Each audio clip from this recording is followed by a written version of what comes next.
n'amakuru agezweho kuko abazi buri kantu Samudi bari kumwe Nyagatare yari mu bitaramo bya MTN Iwacu na Muzika Festival afite ibikorwa byinshi n'amakora byanye no kwamamaza ariko nyine kuri mugoro nk'uko ari bivuze ni umuvugizi wa RIB Dr Murangira Bitseri amaze kubwira Inyarwanda ko uyu musore yatawe muri yombi akurikiranyweho icyaha cyo gufungirana umuntu bitemewe n'amategeko. Yego twinjire nta kindi abantu bategereje kumva uretse kumva iyo nkuru uko imeze wavuga n'umuvugizi wa RIB ariko buri kantu abantu bavuga bari ku gatandatu Nyagatare bifotozanya ataha ku gatandatu nijoro agiye inama saa za nijoro abantu bajya kumongoje ku mugoro yatawe muri yombi byagenze gute kugira ngo atabwe muri yombi. Mu kiganiro cyihariye tugiranye Dr Murangira ambwiye ko ejo ku cyumweru nk'uko wari ubivuze ku tariki 20 z'ukwezi kwa karindwi nibwo polisi yamutaye muri yombi uti byagenze gute nabizi wese aribaza ngo habaye imiki. Yambwiye yuko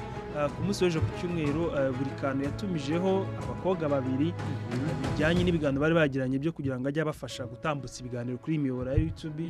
Urabizi n'umuntu kuko wari uvuze yabaye umuhanzi kuri YouTube abantu benshi baramuza ko na mugenzi w'ibiganiro. Birashoboka ko yakugira inama bijyanye no kubyaza umusaruro izi mbuga nkoranyambaga no kugira amafaranga. Ibyo biganiro niho byari byibanze ariko Dr Murangira ambwiye ko uwo mukobwa asa n'uwagize amakenga akajyana na mugenzi we. Urabizi ari ushobora kugira umukobwa gusura ariko umukobwa asanga agize amakenga akavuga uti zenda washaka mugenzi wanjye tukajyana. Cyabayeho rero uwo mukobwa yagiye ari kumwe na mugenzi we ubwo ariko buri Abdara we yari yatumiye umukobwa umwe. Yego bakeka ko yari yatumiye umukobwa umwe ariko mu kugenda bagiye ari abakobwa babiri. Hanyuma Dr Murangira ambwiye yuko mu kugenda kwabo niwe wishyuye transport. Bivuze ngo moto yabahaye amafaranga y'itiki ngo kuva mu rugo kuva iwabo bakagera kwa buri kantu yabahaye amafaranga. Icyo ngicyo yishyuye transport. Bahageze arabakira nk'uwakira abashyitsi bose abagurizo fanta n'ibindi. Hanyuma mu masaha yicumye yegera imbere hanyuma buri kantu afata wa mukobwa bari bavuganye aramuga ati ugiye mu cyumba ndaje tube tuvugana. Noneho habaho kugira amakenga. Uwo mukobwa aramuga ati se ndajya mu cyumba gukora iki. Buri kantu rero abonye batari kubyumva neza atari kumvikana bo bwo gufata icyemezo kugira ngo abafungirane arabafungira nawe gati kandi no ibyo mwakonsomye hano byose na tike nabatanzeho muransuza amafaranga yanjye. Dr Murangira yambwiye yuko mu biganiro bagiranye n'abakobwa buri kantu ajyana n'abakobwa bemeye kumwishyura bamuhumbi 5 nk'ikiguzi ne cya consommation ndetse n'amafaranga ati ndarababwira ati murama 7,000 urumva bamuhaye 5 aravuga uti murama 7,000 nibumvikana batumvikanye rero niko gufunga. Yafunze nawe ari mu nzu se cyangwa yarasohotse? Niko yarafungiranye arasohoka. Bivuze ngo gusohoka abakobwa mu minota ya mbere batangiye kujya wenda ni za joke ariko Murangira aravuga uti ntabwo wavuga ko ari joke kuko buri umuntu ugambira ngo ndagufungiranye byaye byose muri we aba mukanegosiya mukavugana amafaranga nimuyumvikane biba bivuze ko ari umugambi ati cyangwa se ari ikintu yateye cyangwa se muri we nyine yumvamo. Amaze kubafungirana abakobwa nyine batangiye kumuhamagara kuri telefone badufunguriye bimeze bite aravuga ati muravamo ngaruko mumaye amafaranga yawe. Ibiganiro birakomeza abakobwa babona yuko amazi atakiri yandi bafatiye imisho guhamagara rimwe kabiri abamita polisi.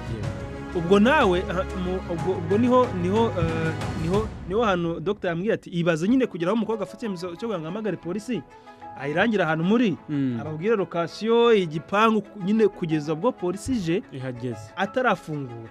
Bishatse kuvuga ngo ni ikintu yakoze yitekerejeho kuko byose nk'umuntu mukuru w'umustar cyangwa wenda reka tuvuye muri rusange byose gufungira n'abantu 1 arabizi ko ari icyaha. Icya kabiri kumva abakobwa ari kumutabaza ari gukomanga nari gufungura kugeza nyine ubwo polisi yaje. Bivuze ngo ni ikintu muri watekereje niba ariko nabivuga polisi iraza imutegeka gufungura arafungura kimara gufungura ni nako nabaswe bamufata. Nuko Murangira avuga case yabo yagenze. Umuntu ashaka kwibaza akavuga ati buri kantu abamuzi ntabwo asoma ku nzoga even if yaba hari zimwe na zimwe yamamariza ariko ntabwo ajya asoma ku nzoga. Ntabwo baba baramutumye kugira ngo niba atari yafashe na ku nzoga bakavuga ati yashaka ko yazifashe bigatuma ku byose cyane ko atanasanzwe. Dr. Murangira avuga ko urumva ni ibintu byabaye tuvugana ciye umunsi umwe ni iperereza ryatangiye rirakomeje bamenye se koko habayemo iki cyatumye afata icyemezo cyo kubafungirana hanyuma aya mafaranga yabishyuzaga ari iki ese koko uyu mukobwa yari yamutumiye kugira ngo amufashe kumenya ibijyanye na social media cyangwa se nda ibindi wenda byagishimba ese nda undi mubano asanga bafitanye ibyo byose nyine bigaragazwa mu iperereza cyo ribikora iperereza yamara dosiye y'imistani yarangira none gafata dosiye gasikiza ubushinjacyaha bagasesengura bakareba se koko ibi bintu yakoze bigize icyaha noneho bakaregera urukiko. Bivuze ngo kugeza uyu munsi amakuru hari n'uko abakobwa baramusuye bajyana ibiganiro biza kurangira umukobwa atemeye kujya mu cyumba kumusanga mu cyumba unafata icyemezo cyo kubafungirana abishyuza amafaranga yabatanze ya transport n'izo fanta zose yaguze. Hanyuma ba mukobwa bavuga ati dufite 5,000 niyo wafata buri kanara yanga arabafungirana abakobwa bafata nimero guhamagara polisi naye itimufatira amufunga simushyikiza RIB.